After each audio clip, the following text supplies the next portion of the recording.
In this video we will be taking a look at the printable sticker kit. This kit allows us to print designs and then use the direct cut function in the scan and cut in order to make stickers. This is the kit, and here you can see a few examples of those stickers in place. Inside the kit you've got various different components. First, and most importantly, are the instructions. These will give you a good idea of what the different parts are and how to go about setting things up. Next, you have a registration card, and I'll show you what to do with that shortly. Then you have the ruler, which doubles as a placement tool for the laminate. Then also you have a little picking tool to help you get the stickers off the sheet. This is the laminate, so it's a glossy overlay that will sit on top of your printed sticker sheet. And then this sheet here is the printable sticker sheet. The white side is the side that we will print onto, and that's important to remember. Now I'm going to switch over to Canvas Workspace, and for this I'm going to use the online version, so that's the one you access through your internet browser. When I've signed in, I go to my account, accessible through clicking on my username. Then I click on Premium Function Activation, type in the activation code that's on the card in the pack. You may need to scratch off the silver panel to reveal it. Click Activate and then click Activate again to confirm.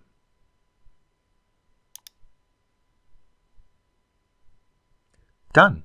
That's activated now. So when I now start a new project in Canvas Workspace, the premium function will be made available to me.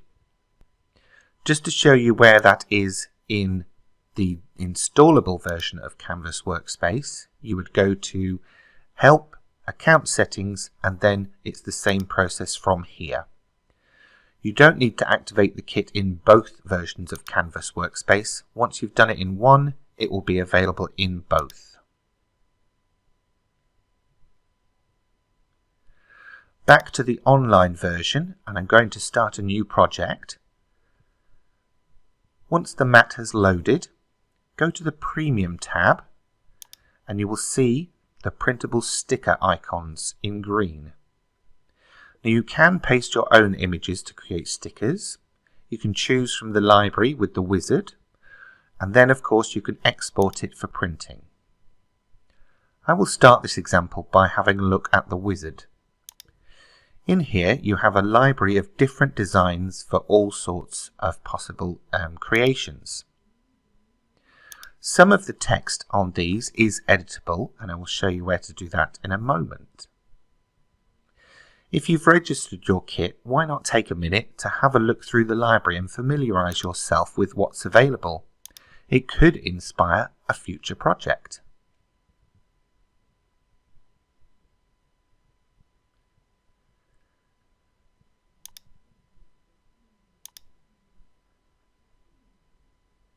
This label, for example, could be for a wine bottle, a jam jar, or for some bath salts. Now I said that some of the text is editable. In this case, you can see that the word cookies is editable. So I'm going to make this one for bath salts.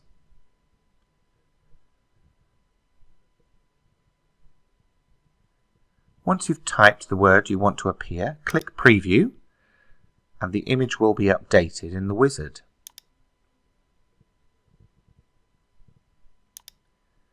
I think I'll try a couple more designs.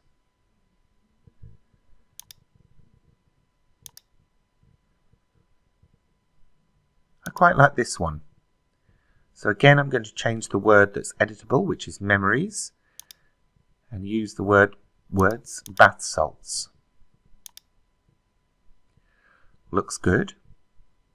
Now we need to export that for printing, so we click OK to confirm and load that design onto our mat on screen. And then we go to the Premium tab again and click on the icon marked PDF. This is going to export a PDF document for you with the sticker designs on it. Now there are some considerations there that the Canvas workspace is letting you know about.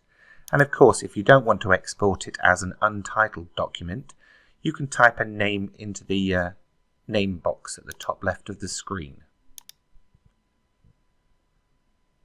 To export, simply click on the document title, choose a location where you would like to save it, and then click OK. That's now done.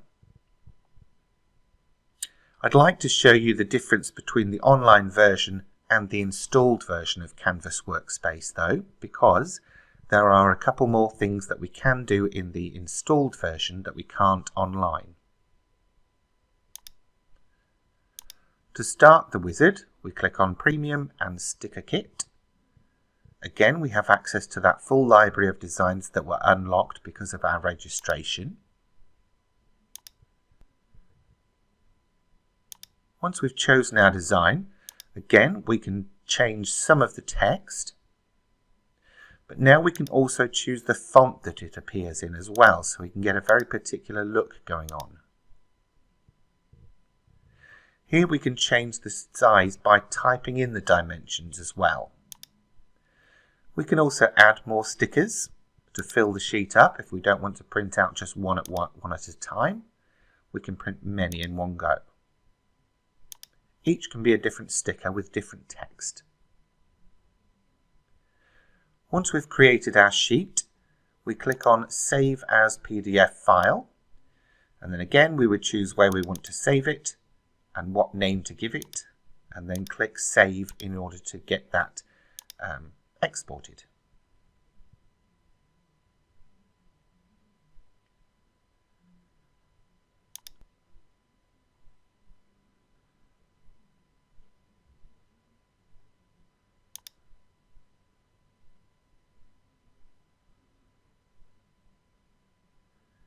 I've now opened up that PDF document so we can see our sticker, top left of the sheet.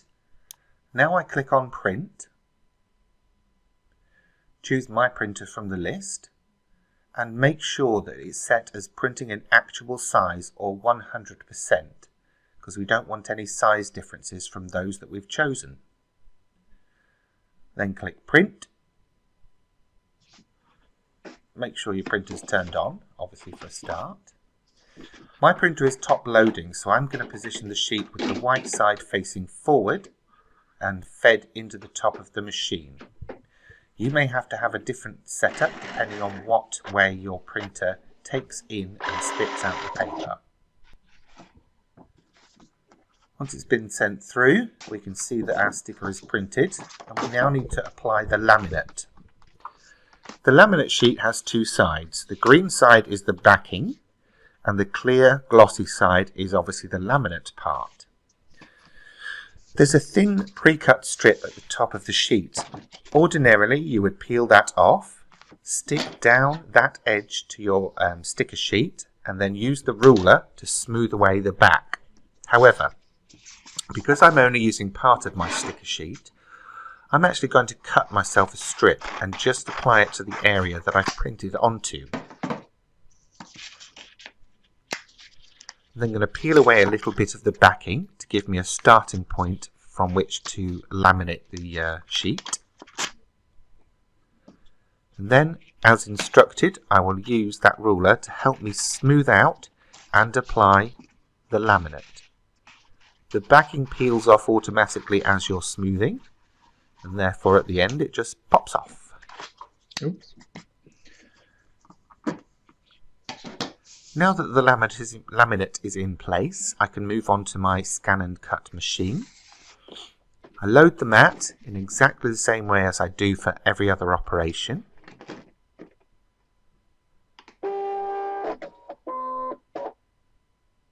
Now we need to create the cutting outline for the sticker. So we're going to go into Scan, Direct Cut. You can choose whether to use the machine or Canvas workspace to do the operation. Obviously that's dependent on your machine model. Click Start and that will take the sheet through and analyse it for the cutting path.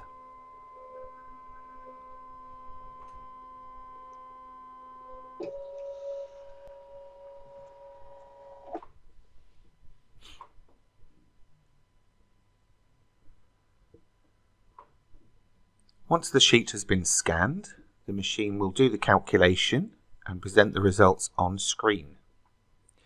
I can see that the outline has been found. I'm just going to isolate that though, so I don't include any other extraneous cutting data. Click Preview to see that the changes have been made. And then if you would like to, you can add a border to that sticker outline. So if you'd like a white area outside the coloured border, you can do so.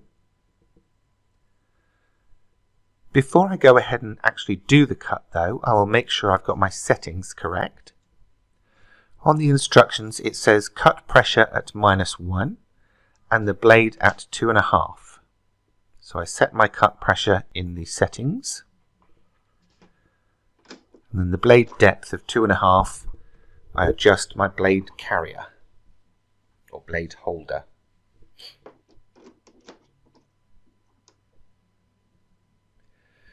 When I've got that done, I will use the handy shortcut to perform a test.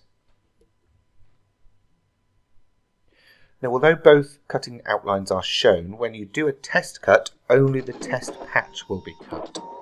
So it's just cutting me a small square to make sure that the machine will only cut through the laminate and the sticker sheet, but not the backing paper. So my goal here is to lift up the sticker and the laminate sheet and leave behind the yellow backing. Success! If you find that you're not achieving that, if it's not cutting through any of those layers, then you may need to do a few checks. If it's cutting through too many, then you may need to decrease the pressure or decrease the blade depth.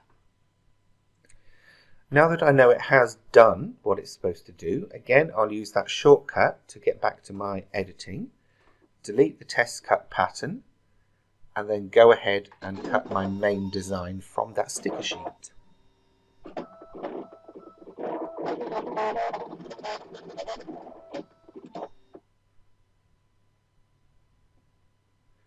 Once it's finished cutting, we can unload the mat.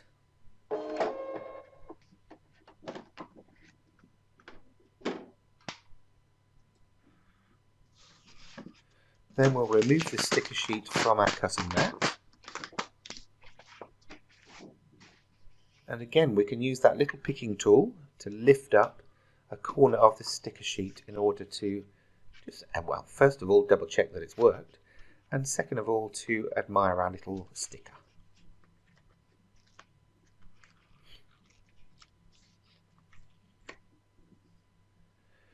There we have it, my bath salts custom sticker in less than 10 minutes.